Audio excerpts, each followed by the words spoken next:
আসসালামু আলাইকুম প্রিয় দর্শক, অন্য মঞ্চের আলাপচারিতায় আপনাদের সকলকে আমন্ত্রণ জানাচ্ছি। ডিসেম্বরের 4 তারিখে যেদিন রুশ প্রেসিডেন্ট ভ্লাদিমির পুতিন তার দুদিনের ভারত সফরে নয়াদিল্লিতে এসে পৌঁছলেন, সেই একই দিনে আমেরিকার প্রেসিডেন্ট ডোনাল্ড ট্রাম্প প্রকাশ করলেন তার নতুন ন্যাশনাল সিকিউরিটি স্ট্র্যাটেজি বা আমেরিকার নতুন জাতীয় সুরক্ষা রণকৌশল। অর্থাৎ আগামী দিনে আমেরিকার রাষ্ট্রীয় রণকৌশল কি হবে সেই বিষয়টি। খুব কাকতালীয় মনে হচ্ছে কি ব্যাপারটা, নাকি এর পেছনে রাশিয়া ও আমেরিকা দুই দেশের বিশেষ যে যুদ্ধ কৌশল তার প্রতিফলন একই দিনের এই দুটি ঘটনা? মনে রাখবেন, পুতিনের প্রথমে আসার কথা ছিল ডিসেম্বরের 5 ও 6 তারিখে, মানে একদিন পর। শেষ মুহূর্তে সেটা একদিন এগিয়ে আনা হয়েছে। এটা যদি না হতো তাহলে একদিন আগেই প্রকাশ হয়ে যেত ট্রাম্পের সিকিউরিটি স্ট্র্যাটেজি, এবং এর একটা প্রভাব পড়তে পারত রাশিয়ার সঙ্গে করা ভারতের চুক্তিগুলোর ওপর। রুশ ভারত এই দু দেশের যে চুক্তিগুলো হয়েছে তার উপর একটা প্রভাব ফেলতে পারত, সেটা হতে পারল না। আপনি প্রশ্ন করতেই পারেন, এমন কি চুক্তি হয়েছে ভারত আর রাশিয়ার মধ্যে যা আমেরিকার শিরোপীড়ার কারণ হতে পারে?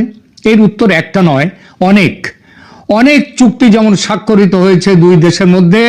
মনে রাখবেন, প্রায় 200 জনের প্রতিনিধি মণ্ডল, যার মধ্যে 9 থেকে 10 জন ছিলেন রাশিয়ার মন্ত্রী পর্যায়ে, তাদের প্রতিরক্ষা মন্ত্রী, স্বরাষ্ট্রমন্ত্রী, উপপ্রধানমন্ত্রী ইত্যাদি সবাই। তেমনি এই দুই দেশের অফিসার পর্যায়ে আলোচনা হয়েছে বহু বিষয়ে, সহমতি হয়েছে বহু বিষয়ে চুক্তির বাইরে।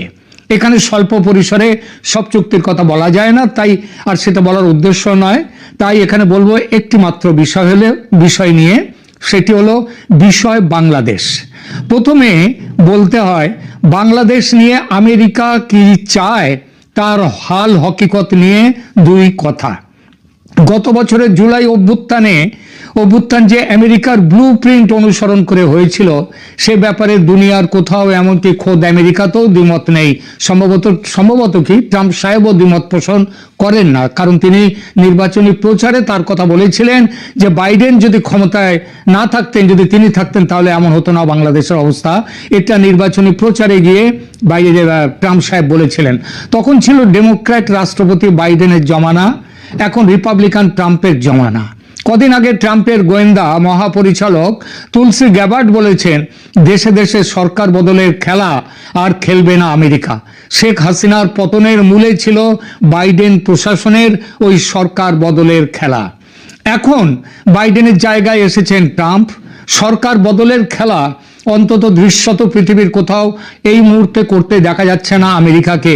কিন্তু বদলের খেলার পরিণামে আসা সরকারকে বিদায় দিয়ে সত্যিকারের গণতন্ত্র নিয়ে আসার জন্য কি আদৌ কাজ করছে আমেরিকার ট্রাম্প প্রশাসন? ভুল করলে শুধরে নিতে হয়, পাপ করলে তার শাস্তি পেতে হয়, কারণ পাপ বাপকেও ছাড়ে না। সেটা কি জানেন আমেরিকার রাষ্ট্রপতি ট্রাম্প? এই প্রসঙ্গে উঠে আসছে বাংলাদেশের নাম। ট্রাম্প সাহেবের নতুন যে সিকিউরিটি স্ট্র্যাটেজি, সেখানে বাংলাদেশের উল্লেখ কি আছে? ভারতের উল্লেখ কি আছে? রাশিয়া, চীন, পাকিস্তান নিয়েই বা কি বলা হয়েছে সেখানে? দেখুন, দেশ আলাদা আলাদা হলেও একের সঙ্গে অন্যের বাঁধন যে থাকে না তা তো নয়। সবার সঙ্গেই সবার বাঁধন কম বেশি আছে, বিশেষত আজকের দুনিয়ায়। আর এর মধ্যে ভারতকে নিয়ে রাশিয়া আর আমেরিকার টানাটানি তো একেবারে ত্রিভুজ প্রেমের পর্যায়ে চলে গেছে। আবার এই ত্রিভুজ প্রেমের টানাপোড়েনের মধ্যে এসে গেছে বাংলাদেশ। সেটা কেমন ও কিভাবে আছে এই আলোচনায় সেটাই দেখব এখন। অত্যন্ত গুরুত্বপূর্ণ বিষয় হলো যে আমেরিকার ন্যাশনাল সিকিউরিটি স্ট্র্যাটেজিতে বাংলাদেশের নাম একবারের জন্য উল্লেখ করা হয়নি। বাংলাদেশ বিষয়ে আমেরিকার নীতি কি হবে একেবারেই নেই সেই কথাগুলো, যদিও চীন, ভারত, এমনকি পাকিস্তান নিয়ে স্পষ্ট উল্লেখ আছে। এটা একেবারেই স্ট্র্যাটেজিক।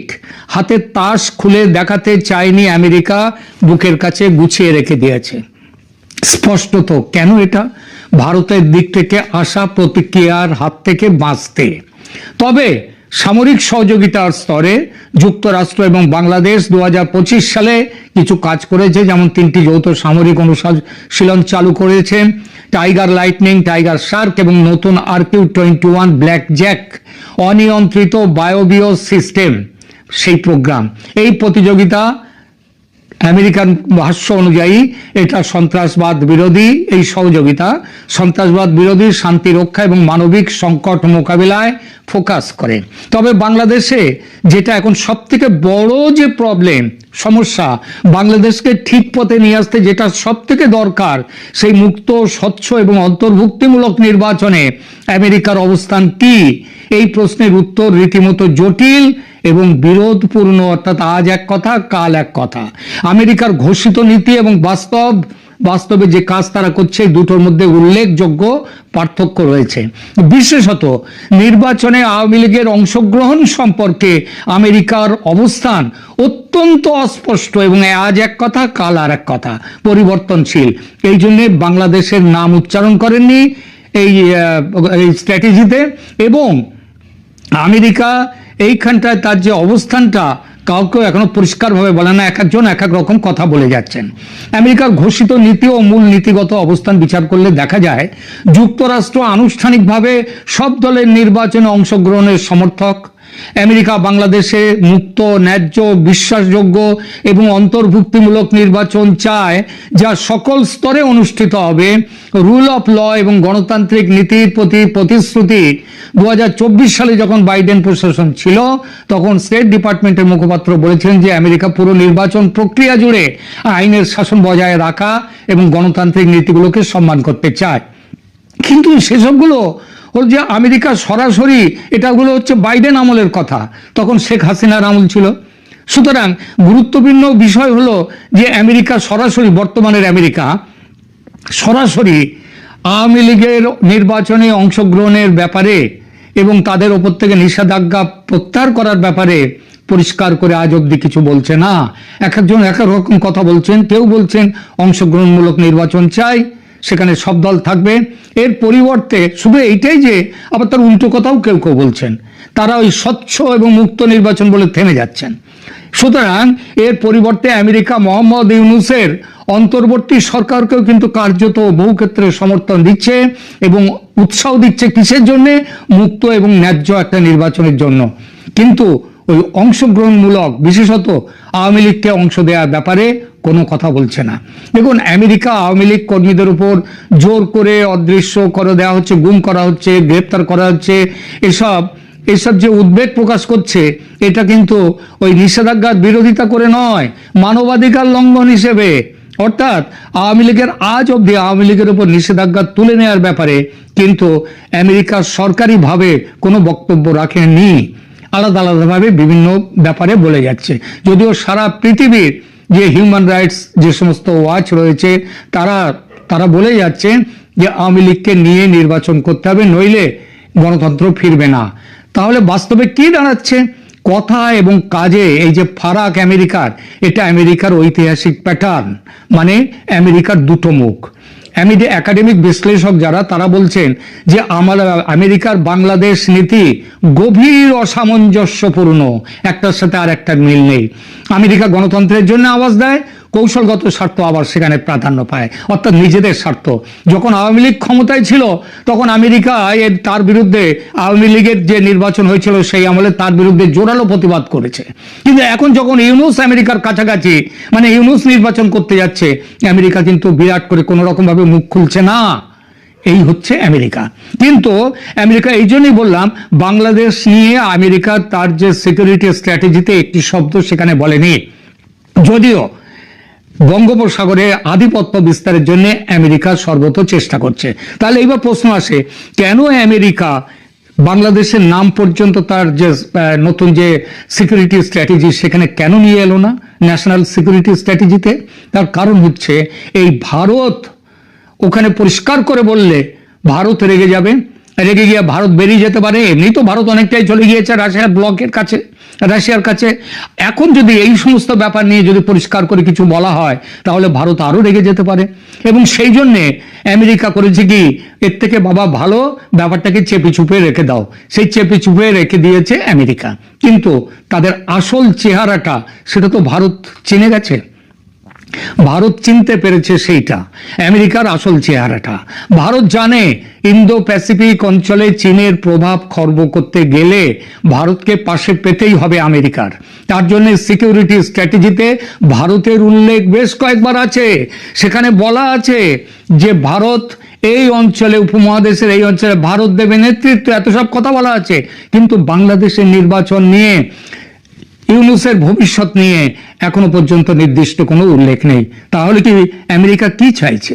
আমেরিকা চাইছে ইউনূসকে রেখে নির্বাচন করতে, এবং ভারত কোনোভাবেই ইউনূসকে রেখে নির্বাচন করবে না। আমেরিকা চাইছে আওয়ামী লীগের উপরে নিষেধাজ্ঞাও যাতে না ওঠে, আমেরিকা সেইটাই চাইছে ভেতরে ভেতরে। আবার মুখে আবার আলাদা কথাও বলছে, যে সেখানে বলে দিচ্ছে, কখনো কখনো বলছে যে আমেরিকা বলছে যে ট্রাম্প বলছেন যে বাংলাদেশের ভারত আমি প্রধানমন্ত্রী মোদির ওপর ছেড়ে দিয়েছি। আবার ঠিক সময় তিনি মাঝে মাঝে আবার তিনি আবার দড়ি টানছেন। এই টানাটানির খেলা ভারত কিন্তু সহ্য করবে না। এবং ভারতের যা এখন যেটা করেছে, ডেকে নিয়ে এসছে রাশিয়ার সাথে যে বিরাট চুক্তি হয়েছে, এবং সেখানটায় রাশিয়ার সাথে প্রতিরক্ষার ব্যাপারে পর্যন্ত কথা উঠেছে যে বাংলাদেশের ব্যাপারে ভারত যে সিদ্ধান্ত নেবে রাশিয়া সেই সিদ্ধান্তের পাশে। আমেরিকা যদি কোনোভাবে কোনো রকম গোলমাল করতে চায়, রাশিয়া পাহাড়ের মতো দাঁড়াবে ভারতের পাশে। কিন্তু এইবার প্রশ্ন আসে, আমেরিকার কি ভারতের বাংলাদেশ নীতি বা বাংলাদেশে যেটা করতে চায়, একেবারে পরিষ্কার করে বলি, যদি নির্বাচনের দু একদিনের মধ্যেই নির্বাচনের তফসিল ঘোষণা হবে, দেখা গেল সেই ঘোষণায় আওয়ামী লীগের উপর থেকে নিষেধাজ্ঞা উঠল না, যদি দেখা যায় আওয়ামী লীগকে নির্বাচনে অংশগ্রহণের সুযোগ দেওয়া হয়নি, ভারত কি মেনে নেবে এই নির্বাচন? অবশ্যই মানবে না। কি করবে ভারত? ভারত অনেকগুলো কাজ করতে পারে। ভালো মুখে যখন কথা হয়নি তখন আঙুলটাকে টেড়া করে ওই বাঁকা আঙুলে ঘি তোলার মতো করে ভারত সেই কাজটা করবে, এটা নিশ্চিত। জেনে রাখুন, নির্বাচনী তফসিল যদি ঘোষণার সময় আওয়ামী লীগের উপর থেকে নিষেধাজ্ঞা যদি প্রত্যাহার না হয়, এবং যদি তাদেরকে ভোটে অংশ নিতে না দেয়া হয়, তাহলে বাংলাদেশে ভারতের সামরিক অভিযান সেটা ওই কোনো দু চারটে অ্যাকশনের মধ্যে দিয়ে হতেও পারে, আবার পরিপূর্ণভাবে অন্যরকমও হতে পারে। সেইটা আগামী দিনে আমেরিকা সেটা বুঝেছে। এবং এটাও জেনে রেখে দিন, আমেরিকা মুখে মনে যাই থাকুক না কেন, ভারত যে ব্যবস্থা নেবে আমেরিকা তার বিরুদ্ধে কিচ্ছু করবার ক্ষমতা আমেরিকার নেই।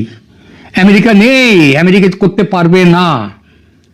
সুতরাং আগামী সপ্তাহটা, এই সপ্তাহে, এই আজকের এই কয়েকদিনের মধ্যে, আগামী সপ্তাহ বলবো না, যে সপ্তাহটা চলছে এই সপ্তাহের মধ্যে বাংলাদেশে নির্বাচনের তফসিল ঘোষণা হবে, এবং তারপর সেটা দেখে ভারত বাংলাদেশে কি করবে, এবং তার মধ্যে সার্জিক্যাল স্ট্রাইক থেকে শুরু করে অন্য রকমের সামরিক অভিযান সবকিছুই হতে পারে। এখনকার মতো এখানেই রাখছি। এই মুহূর্তে আপনাদের সামনে কথা বলতে এসেছি, আওয়ামী লীগ নির্বাচনে অংশ নিতে পারবে, কিন্তু কিভাবে? খানিক আগে একটা সংবাদ চোখে পড়লো, তার আলোকে এই কথা বলতে চাই। ট্যাবলয়েড পত্রিকা মানব জমিন একটা সংবাদ করেছে তাদের অনলাইন ভার্সনে যে ক্লিন ইমেজের আওয়ামী লীগ প্রার্থীরা নির্বাচনে অংশ নিতে পারবেন। তাদের সংবাদে বলা হচ্ছে যে আসন্ন নির্বাচনে আওয়ামী লীগের অংশগ্রহণ অনেকটা অনিশ্চিত, কারণ দলটির কার্যক্রম নিষিদ্ধ রয়েছে। তাহলে এই অবস্থায় কি হবে দলটির ভবিষ্যৎ? ঢাকা দিল্লি আনুষ্ঠানিক অনানুষ্ঠানিক কূটনৈতিক আলোচনায় বিষয়টি এসেছে, কিন্তু সুনির্দিষ্টভাবে কোনো সিদ্ধান্ত হয়নি। তবে ঢাকার তরফে বলা হয়েছে আওয়ামী লীগের কার্যক্রম নিষিদ্ধ থাকায় এবারের নির্বাচনে অংশ নেওয়া সম্ভব নয়। তারা চাইলে স্বতন্ত্র প্রার্থী হতে পারেন। যাদের ইমেজ অপেক্ষাকৃত ক্লিন তাদের পক্ষে স্বতন্ত্র প্রার্থী হওয়ার ব্যাপারে সরকারের কোনো আপত্তি নেই। কিন্তু যাদের বিরুদ্ধে মামলা মোকদ্দমা রয়েছে কিংবা মানবতা বিরোধী অপরাধের সঙ্গে সংশ্লিষ্টতা আছে, তাদের এমন কাউকে নির্বাচনে অংশগ্রহণের সুযোগ দেওয়া হবে না। মানবতা বিরোধী অপরাধের সঙ্গে যুক্ত থাকায় গত 12 মে এক প্রজ্ঞাপনে দলটির কার্যক্রম নিষিদ্ধ করা হয়। যুক্তরাষ্ট্র সহ ইউরোপের কয়েকটি দেশের পক্ষ থেকেও আওয়ামী লীগের অংশগ্রহণ নিয়ে সরকারের সঙ্গে অনানুষ্ঠানিক যোগাযোগ হয়।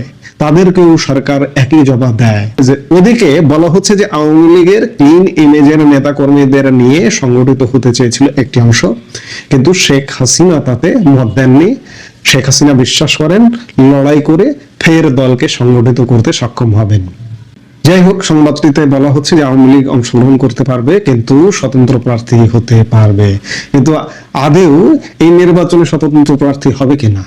আগামীকাল তফসিল ঘোষণার কথা আছে ত্রয়োদশ জাতীয় সংসদ নির্বাচনের। আমি বরাবরই বলেছি, এখনো বলছি যে এই যে আগামীকাল যে তফসিল ঘোষণা হবে, এই তফসিলে বাংলাদেশে ত্রয়োদশ জাতীয় সংসদ নির্বাচন হবে না। ছোটবেলায় আমরা একটা খেলা খেলতাম দুই বন্ধু মিলিয়ে, যে আমি যা দেখি তুমি কি তা দেখো। আজকে বড়বেলায় এসে যখন উপসম্পাদকীয় কলাম লিখি পত্রিকায় বা লিখতাম, কিংবা আপনাদের সামনে যখন কথা বলতে আসছি, তখন আবারও বলতে হয়, কলাম যখন লিখতাম অনেক ভবিষ্যৎবাণী করতাম, ভবিষ্যৎবাণীগুলো মিলে যেত। আজকেও ভবিষ্যৎবাণী করছি যে আপনাদের সাথেই বলছি যে আমি যা দেখি আপনারা কি তা দেখেন। উত্তর হবে বা হয়তো আপনারা অনেকে দেখছেন বা মনে করছেন, আবার অনেক দূরদর্শী মানুষও আছেন যারা মনে করছেন যে এই নির্বাচনটা হবে না, এই নির্বাচনের আড়ালে অনেক কিছু আছে। আমি মনে করছি যে এই যে কালো অন্ধকার দেখা যাচ্ছে, নিকোষ কালো অন্ধকার, এই অন্ধকারের পেছনেও আমি আলো দেখতে পাচ্ছি। পেছনে আলো ছড়ানোর কাজ চলছে। গতকালকে বলেছি, আজকেও বলছি, এই যে আওয়ামী লীগের নির্বাচনে অংশগ্রহণ নিয়ে সরকারের আপত্তি নেই। আওয়ামী লীগের লোকজন স্বতন্ত্র প্রার্থী হিসেবে নির্বাচন করবে, আপত্তি নেই। আওয়ামী লীগের লোকজনই এই প্রক্রিয়ায় নির্বাচন করবে না। যদি নির্বাচন করতে যায় তাহলে ইউনূস সরকার এবং ইউনূস সরকারের এই নির্বাচনটাকে স্বীকৃতি দেওয়া হবে, কিন্তু সেটা হবে না। শেখ হাসিনা যে সিদ্ধান্তে উপনীত যে তিনি লড়াই করে তার স্বমহিমায় তার দলকে নির্বাচন করাবেন, সেটাই ঘটবে। লড়াইটা চলছে, কূটনৈতিক লড়াইটা চলছে। এখন যদিও বা এখানে মাঠের লড়াইটা সেভাবে দেখা যাচ্ছে না, কিন্তু কূটনৈতিক ভাবে ব্যাপক লড়াই চলছে। যে কোনো মুহূর্তে সিনারিও পাল্টে যাবে। আওয়ামী লীগ নির্বাচনে অংশ নেবে, অবশ্যই মাস্ট অংশ নেবে। ত্রয়োদশ জাতীয় সংসদ নির্বাচনী অংশ নেবে। পৃথিবীর ইতিহাসে কোনো নজির আছে যে সদ্য ক্ষমতা হারিয়েছে বা ষড়যন্ত্র করে ক্ষমতার পতন ঘটানো হয়েছে? সেই দলটা, অন্ততপক্ষে দলটা কি দোষ করেছে? দলটা নির্বাচনে অংশগ্রহণ করতে পারবে না, এটা কি আছে কোথাও? এই যে আমাদের নিকট অতীতে যে ঘটনাগুলো ঘটেছে, এই যে নেপালে সরকার পতন হলো, তারা রাজনৈতিক কার্যক্রম চালাচ্ছে, তারা আগামী নির্বাচনে অংশ নেবে। শ্রীলঙ্কায় সরকার পতন হয়েছিল, শ্রীলঙ্কায় রাজাপাকসের দল কি নির্বাচনে অংশগ্রহণ থেকে বিরত ছিল? ছিল না। বাংলাদেশে কেন, কোন যুক্তিতে আপনি আওয়ামী লীগকে নির্বাচনে অংশগ্রহণ থেকে বিরত রাখবেন? কোন আওয়ামী লীগকে? এটা কি হেতাপাতা আওয়ামী লীগ?